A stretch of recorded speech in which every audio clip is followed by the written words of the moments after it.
Le petit SUV de Renault se porte bien, merci pour lui. Il vient de finir l'année 2016 en 4e place des voitures vendues en France et à la première place des SUV devant le 2008. À l'été 2016, Renault lui a donné une nouvelle offre mécanique, le 4 cylindres essence TCE 120, auparavant uniquement disponible avec la boîte EDC, l'est désormais aussi avec une boîte manuelle à 6 rapports. C'est la série limitée Wave qui a eu la primeur de cette association. Cette série limitée se distingue de la finition Intense par sa couleur blanc nacré associée à un toit et des rétroviseurs noirs avec des strippings bleus. A l'intérieur, la série limitée Wave propose une sellerie mixte cuir tissu plutôt agréable mais qui contraste du coup avec la qualité de présentation toujours pas très flatteuse du Captur.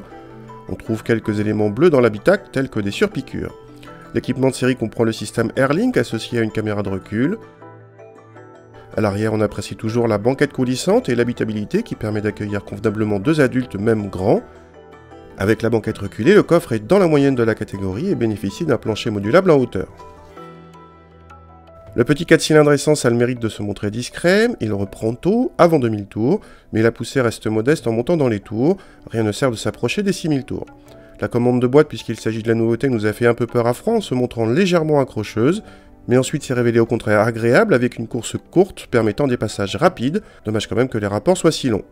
Côté châssis, notre modèle d'essai nous a semblé un poil plus dynamique que les Capturs précédemment essayés, sans trop perdre en confort.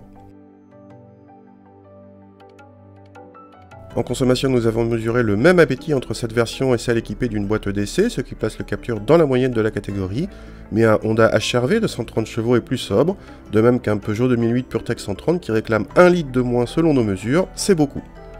L'arrivée de cette version à boîte manuelle a pour mérite de faire baisser de 1500 € le tarif du Captur TCE 120, mais cette série limitée ne nous paraît pas très intéressante, préférez une finition Intense classique, moins chère de 800 € par rapport à notre modèle d'essai, et déjà bien équipé.